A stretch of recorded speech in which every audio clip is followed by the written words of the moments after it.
I just bought $50 of gold in Pokemon TCG Pocket, and I'm going to see how much of the new set Mythical Island I can complete with just these $50. It's a 68 card base set with 86 total cards, so let's see how close we can get. Heading into the first 10 packs, these are going to be awesome for getting a lot of the bulk for the base set cards, but unfortunately I'm going to speed through all these because we did not get a single EX card or better out of any of these first 10 packs. I knew that in trying to complete the base set, EX cards were going to be most likely to hold us back, but still a lot of these cards are going to be difficult to get. A lot of the kind of 3 diamond cards are going to be not easy to pull. That's why even with no hits, it wasn't a total failure, though it definitely needs to change within the next 10 packs. We finally got through those first 10 packs, and as you can see, we got a ton of new unique cards. Out of the 50 cards we pulled from the 10 packs, we ended up getting 36 unique cards, which is over half of the cards in the base set. Moving on to the second set of 10 packs, these definitely were going to need to be better, and they were. We started out with a couple more unique cards before finally getting our first 1-star, a beautiful Deden artwork. Then on the very next pack, we got ourselves our second 1-star, but of course it had to be the same one we just pulled. Then on the very next pack, we got ourselves our first EX card, a beautiful Aerodactyl EX, which looks like it could be very good in battles. We then got ourselves a Hollow Mew, which looks a lot like the real card Shining Mew, oh, of course not shiny, and then another Aerodactyl EX. The second half of this set of 10 was not as eventful. We got a bunch of new cards, but no more hits. Still very awesome. We're trying to complete as much of the base set as we can,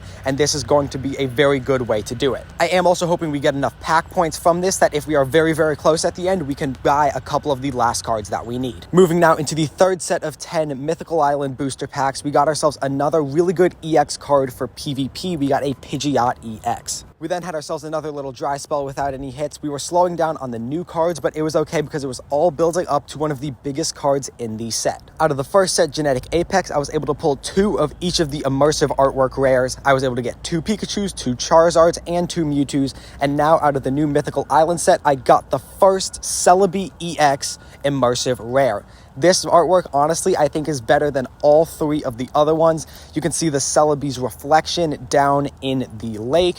You can see a Cramorant. You can see a lot of Pokemon. A Mew flies in a couple different times.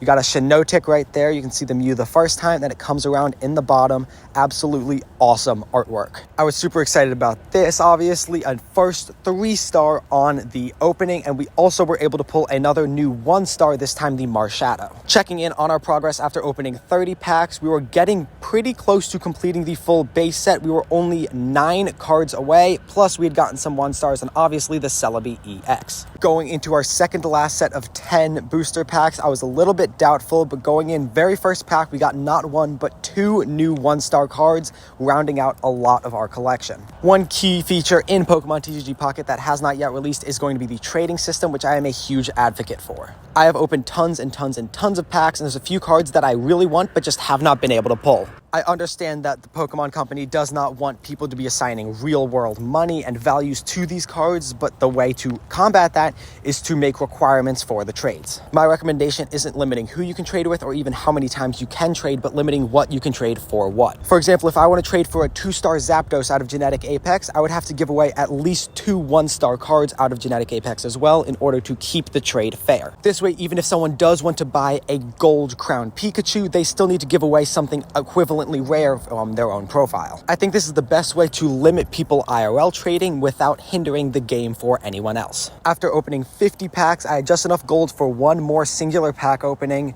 This is the final pack I'm going to be opening, and we did end up getting a 1-star Salantic card, an absolutely beautiful artwork. I love all of his little friends in the back, so now let's see how we did. For starters, we completed every mission relating to these emblem tokens, which is an awesome start. We were also able to complete all but 4 of the themed collections for Mythical Island, one of which was opening 60 packs of the set, so we were very, very close to that one. Out of the base set, we collected 64 of the 68 cards. Unfortunately, 2 of the cards that we are missing are EX cards. One of them is the Gyarados EX, and the other is the Mew EX. This means that even though we have a bunch of pack points already, we are not going to be able to use them to complete the set, so for now, I'm going to save them to see what we can get later. As for the set as a whole, I think it looks awesome. We got only 5 1-star cards, but we did end up getting that beautiful Celebi EX 3-star, which is the one I really wanted. Let me know if you've pulled any cards from the set so far. Make sure you guys like and subscribe, and I will see you in the next one.